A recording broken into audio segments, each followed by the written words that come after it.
Baseball. America's game. Of the most dramatic moments in the history of sports. It's about connection. Blitz and makes the catch up against the wall. And now, with Apple TV Plus, Friday Night Baseball comes home. Is this happening? It is. Friday Night Baseball, streaming on Apple TV Plus. Coming up. Several times a month, somebody that I've never met, never talked to, don't even have any mutual friends with, somebody on the opposite side of the world will tag me in something and be like, hey, look into this. For Vault Studios, I'm Will Johnson. You're listening to The Daily Crime. It's been over 4 years since Caitlin Denison took a flight from Reno, Nevada to Midland, Texas with an unknown man. There have been no leads and no trace of Caitlin in that time. But now a new detective is on the case. We're kind of running down like the electronic side of things and to see if we can find a digital footprint of what happened to Caitlin. Caitlin's family is really trying to, any information, kind of consolidate that information and then kind of push it out to not only to Detective Alonzo, but to anybody who sees it. Because, in something like this where we don't know hardly anything, any eyes on it can only help. Baseball. America's game. Of the most dramatic moments in the history of sports. It's about connection. Blitz and makes the catch up against the wall. And now, with Apple TV Plus, Friday Night Baseball comes home. Is this happening? It is. Friday Night Baseball, streaming on Apple TV Plus. I'm joined now by Jonathan Polasek, a reporter at NewsWest9 in West Texas. Jonathan, thanks for being here with us. We appreciate it. Yeah, thanks for having me. It's a pleasure to be on with y'all. So we were going to talk about this case that, honestly, I think we can agree we don't have a lot of details on. We'll get into what we do know. But this disappearance, Caitlin Denison disappeared back, it was over 4 years ago in 2018. Can you tell us what we know about her disappearance? Yeah, so there's like you mentioned, there's just not a whole lot of details right now. What we know so far is that Caitlin Denison, she's been missing since January 10th, 2018. So as you mentioned, that's over 4 years ago. She was reported missing when she flew from Reno, Nevada to Midland. And it was at that point, or a couple of days after she landed in Midland, that her family lost contact with her. So that's kind of the crux of everything. When she was flying to Midland, she flew to Midland with an unknown man. We don't know who this man was or what his relationship was to Caitlin Denison, but that's kind of what what her family knows at this point and kind of what the authorities know right now. So yeah, she's, there are some identifying features. She has several piercings, tattoos, everything like that. She, blonde hair, although she did like to change her hair up quite a bit, but for the most part, her hair was pretty much blonde.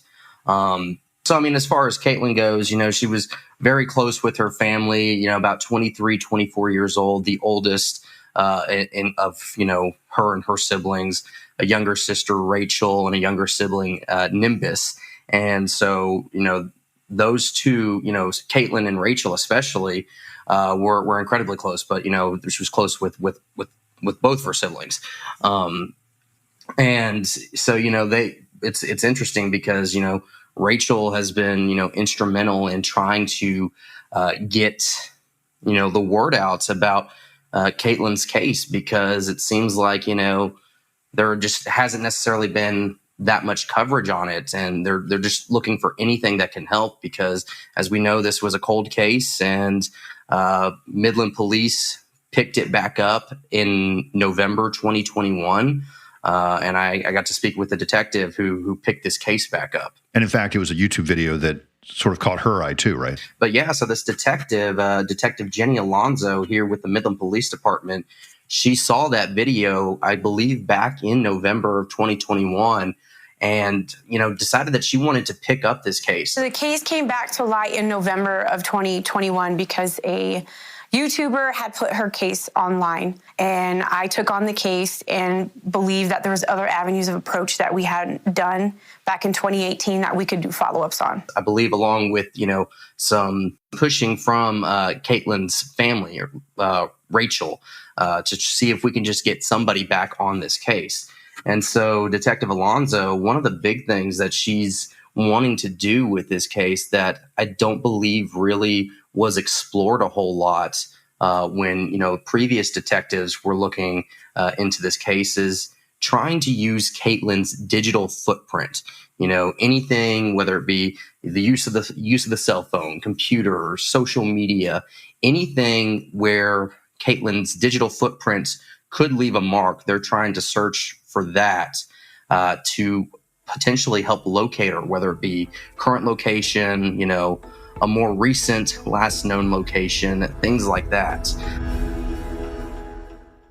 Why choose proven quality sleep from Sleep Number? Because our Sleep Number 360 smart bed is really smart. It senses your movement and automatically adjusts to help keep you both comfortable. Plus, it's temperature balancing so you stay cool. It's even smart enough to know exactly how long, how well, and when you slept, and to help you get almost 30 minutes more restful sleep per night. Sleep Number takes care of the science. All you have to do is sleep. Save $1,000 on the Sleep Number 360 Special Edition Smart Bed Queen now only $19.99, plus free premium home delivery when you add a base. Ends Monday. To learn more, go to sleepnumber.com. I contacted you because an uncle of mine was murdered about 20 years ago. A bullet smashes through Dr. Barnett Slepian's kitchen window. He was killed for providing abortions. And now the battle over abortion rights is heating up again. We're talking about 50 years of precedent that it appears now will definitely be thrown out the window. I'm David Ridgen, and this is the return of Someone Knows Something. Available now. Get early access to episodes at cbc.ca/listen or by subscribing to the CBC True Crime channel on Apple Podcasts.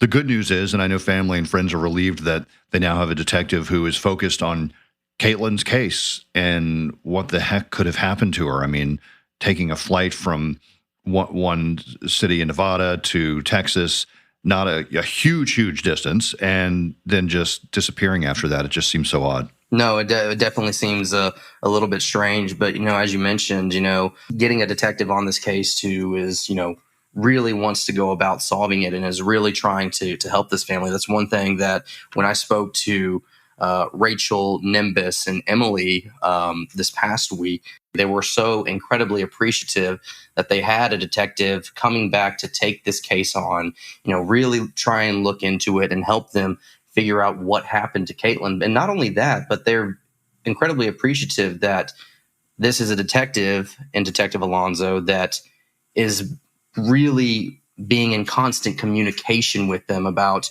kind of what's going on. I think that was kind of an issue they had with, previous investigations into this case, is that, the communication, I don't think was as constant as, it seems to be with Detective Alonzo.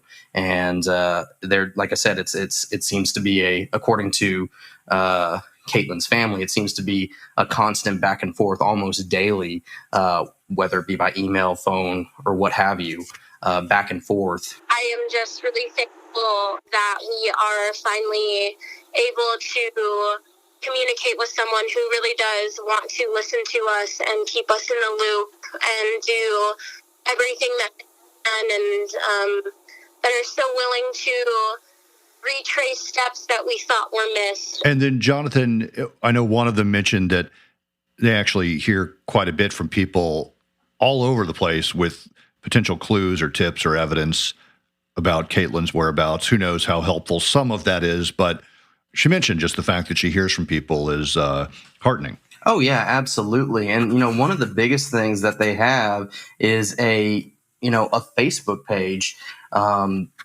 that, they're constantly posting to this page, any updates that they may have or that they've been given or that the detective is giving them, just constantly providing updates, and anybody who has, any sort of tip, no matter how big or how small it is, they can reach out to this Facebook page, which is it's Find Caitlin Denison on Facebook. And, people are able to like I said, any tips, reach out to this page, and, they'll get a quick response from either Emily or Rachel. I believe it's Emily, the close personal friend of Rachel and Caitlin.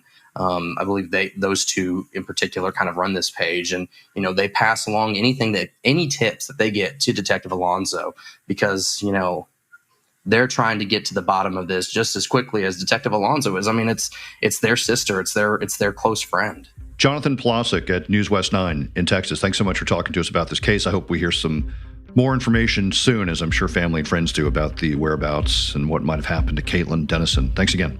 Absolutely. Thanks for having me. And hopefully, we hear something about this pretty quick.